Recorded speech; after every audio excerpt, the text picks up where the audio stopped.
namootni hedduun gaafa ilkaan adii kanas jala qabanii sitti kolfan waan jaalala kan kee kolfan sitti fakkaachuu danda'a miti.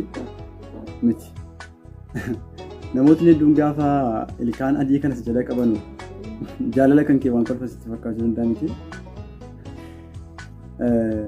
Gariin namaa gaafa namni maqaa masootii isa waamee, maqaa jaalalatii isa waamu, maqaa kabajaatii akka isa jaalatu si ibsu jaalala kan kee waan ibsaa jiru sitti fakkaachuu danda'a. Garuu sun santa miti. Akkasiis ta'uu hin jiru. Akkasiis ta'ee hin jiru jechuudha.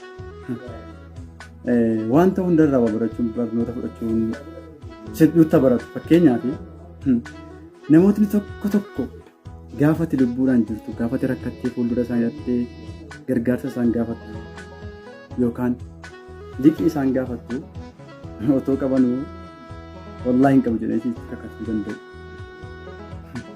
Egaa ati akka carraa taatee ni duuta. Yoo ati duutu garuu firri kan keessa, alagaan kan keessa kan sin jaallanne hundi isaayyuu egaa ati duutee booda wayi nama akkasii du'ee guyyaa akkasii mallaqa na gaafate ture garuu osoo hin kenneef jaalladhee maal ta'a jedhaniitiyyuu imimmaan sobaatu bu'u. Kun kan ta'aa jiru garuu erga ati duutee addunyaarraa godaante kun jaalala ibsu. Namootni hedduun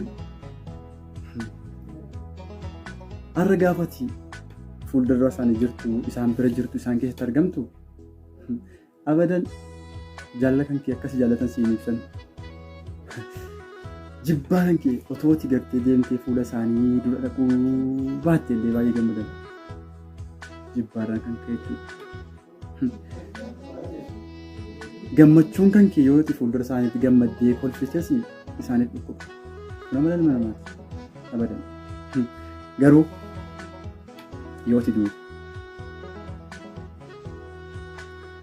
yoo ati addunyaa kanarraa godaante baay'ee si jaallatan.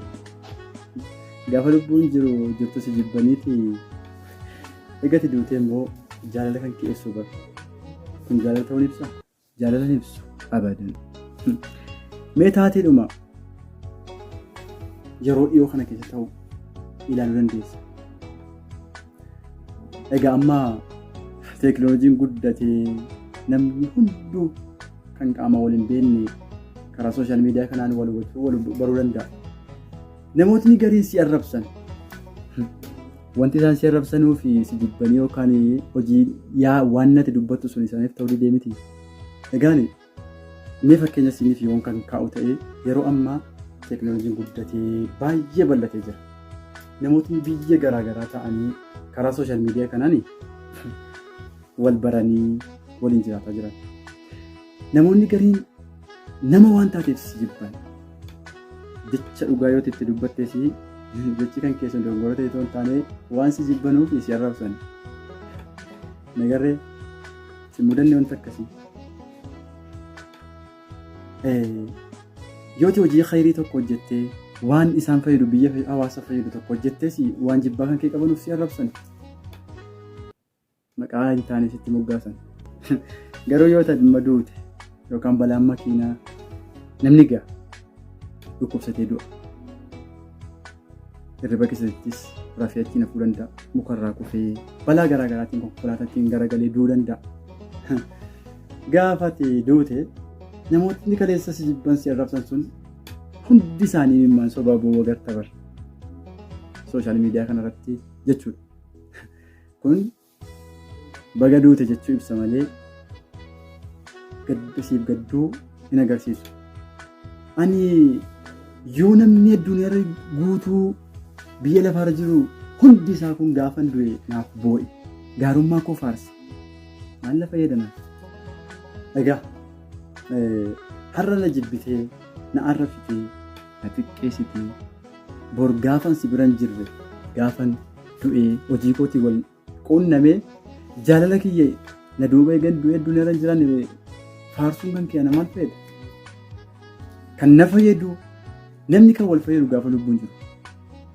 Duunaan immaa haatiif abbaan iyyuu ilmoon haadhaaf abbaa haadha caalaa kan ilmoo ofii jaallatu jiru. Abbaa caalaa kan ilmoo ofii jaallatu jiru. Garuu eega duute abbaan ilma isaatiif waa gochuu hin danda'u. haatis ilma isii akka jaalatu gochuu danda'a hin danda'u. Ni fakkeenya siif ka'a. Namooti baay'een irra gaafate lubbuun jirtu si arrabsanii si jibbanii nama waan taate si arrabsanii yooti liqii kadhatte si dhorgatan. Yooti nagaa gaafate nagaa si jiraan deebisan. Garuu gaafate duute garummaa kan qiyaasan. Ni fakkeenya siif kaa'u feesbuukii irratti namoonni hedduu waan gaarii dubbatanii wallaalamanii taa'u. Hordoftoota baay'ee hin qabdu feesbuukii irratti. Garuu nama si jaallatu tokko hin qabda. Egaa akka tasaa duutiin ooltu ishee ilma namarraa yoo kaatee duute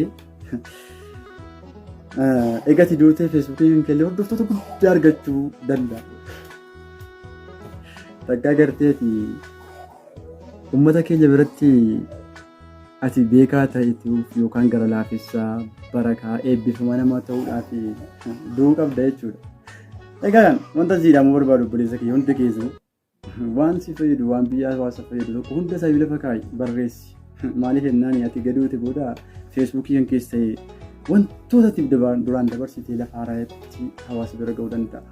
Beekaa ta'uufis, piroofeesara ta'uuf, hayyuu ta'uufis ati iddoon dirqama ga'a. Hin gowwoomin tasa namni sitti kolfu hundi fira kee miti. Namni sitti aaru hundis diina kee miti. Garuu uummatni Oromoo jechuudha. Feesbuukiin teekinooloojii wanti eega dhufee waa nu barsiisee jira. Wanti nu barsiise yoo jiraate namootni kaleessa wallaalamoo turanii gaafa du'anu baay'een isaanii hin beekamanii. Egaan gaddi guddaan kaleessa akka Oromootti Taajuu Shurrubbee yookaan haadha manaa Hilwaa wal ajjeesanii turan. Haadha manaa isaan duratti akka nama tokkootti hin beekuun ture. Garuu egasiin ajjeefamte jedhanii feesbuukii si barbaadetan hiriyyummaatti argate. Garuu isheen bakka dhugaa jirti. Waan inni nama ta'e hawaasa kanarraa dhaladhe jechaanis du'aa hordofuun dirqama barree waan ta'eef. Gaafa namni lubbuun jiru wal baqannee eega namni sun du'ee nagaa sin gaafanne galata sin galfanne gaarummaa safarsuun si fayyadaa? Hin fayyadu. Kanaaf otoo irra lubbuun jirru yoon dogongora na gorsi. Yoon hiyyoome daara na baasi. Yoon dheebodhee na obaasi. Yoon beela na nyaachisi. Warrootni namaaf gaarii yaadanuu fi beelaa offisan nyaachisanii mindaa isaa yookaan galata isaa bor argatuu danda'an. Garuu yoon irra beelaan du'ee dheebuudhaan du'e eegan du'ee osoon kana godhee fi jara jechuun kan kee faayidaa maalii qaba? Ahiin kan kee gaddi kan keessuun baga du'eedha malee yookaan eega du'e nan dhaga'u. Isan arguu jechi nan dhaga'u nan faarsa jette malee wallaahi otoo lubbuudhaan ka'ee dhufee si gaafadhe naan kennitu maa wal somnaa. Kanaaf jaalalli kan wal fayyadu gaafa lubbuun jirru malee eega lubbuun godaanne eenyuyyuu nama mararaa nama gaddisiisa. Garuu kan ana fayyadu eegan du'e miti gaafa hin jiru malee jaalala miti nagaatti.